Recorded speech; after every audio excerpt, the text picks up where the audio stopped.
If you've spent the last few evenings scrolling through endless grill reviews, watching one after another of people swear by their favorite pellet smoker, and you still can't decide which unit actually delivers on its promises, you're not alone. I've been there, flipping between a charcoal grill, a gas smoker, and a handful of Wi-Fi-enabled pellet models, wondering if any of them really simplify the whole cookie Traeger burn it bad dilemma.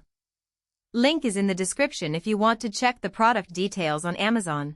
And today I'm going to break down why the Traeger Ironwood wood pellet grill and smoker might finally be the answer to that indecision, or why it could be a waste of space in your backyard. First off, the biggest thing that trips people up with pellet grills is the balance between technology and the old-school grilling feel. The Ironwood tries to tip the scale toward tech with its smart temperature control and WiFIRE app connectivity, but it still promises that classic wood-smoked flavor. That dual promise is what makes the decision so sticky. You want the convenience of set and forget, but you also want that authentic smoke ring you'd get from a traditional smoker. The Ironwood sits at that crossroads, and the question is whether the trade-offs it introduces are worth the hype. Let's start with the day-to-day experience. The first thing you notice when you pull the Ironwood out of the box is the built-in Wi-Fi antenna. You download the WiFIRE app, pair the grill, and you're suddenly able to set the temperature from your couch, your phone, or even your smartwatch.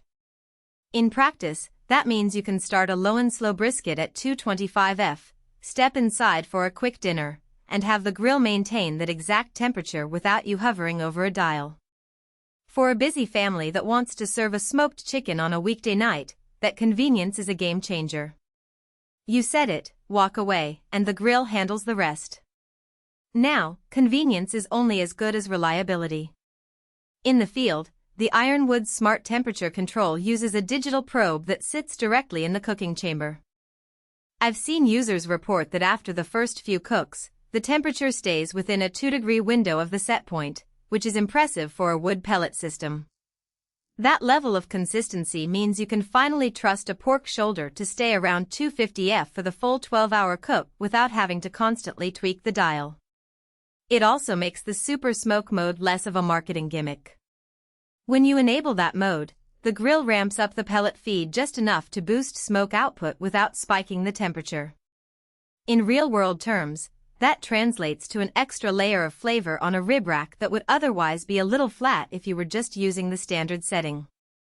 Speaking of flavor, the Ironwood is marketed as a 6-in-1 cooking machine. You can grill, smoke, bake, roast, braise, and even sear. The versatility shines when you think about a weekend dinner party. Imagine starting a brisket in the smoker early Saturday morning, then later in the day swapping the pit for a pizza using the bake mode, and finishing with a quick sear on a steak for a post-dinner snack. The unit's 6/16 skin cooking surface is big enough for a whole turkey and a side of ribs at the same time, but still compact enough to fit on most standard patios. In my own test, I ran a whole turkey on the grill while simultaneously smoking a tray of vegetables on the lower rack. No flavor crossover, just pure convenience. Now let's talk about the hidden trade-offs. The biggest downside I've encountered is the reliance on a steady supply of wood pellets.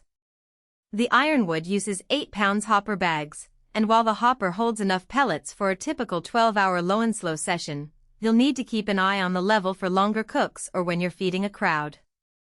The Easy Clean grease and ash keg is a nice touch for quick cleanup, but you still have to empty it after each cooking session. If you're the type of grill owner who wants a truly set-and-forget experience without ever checking a hopper, this extra step could be a nuisance. Another practical concern is the Wi-Fi dependency. The app works beautifully when your signal is strong, but I've noticed occasional hiccups when the grill is placed at the far edge of a typical suburban lot. In those cases, you either have to move the router closer or fall back to manual temperature control using the built-in knob. If you live in a spot with spotty internet, that could erode the core promise of remote control. The unit does still let you adjust the temperature manually, so you won't be completely stranded, but the experience does lose some of its polish. Who should buy this grill? If you're a backyard enthusiast who loves the idea of pulling out a smartphone and telling the grill what to do, the Ironwood hits the sweet spot. It's perfect for families that want to serve a smoked main dish without turning the whole weekend into a monitoring marathon, and for anyone who wants the flexibility to switch between low and slow and high heat searing.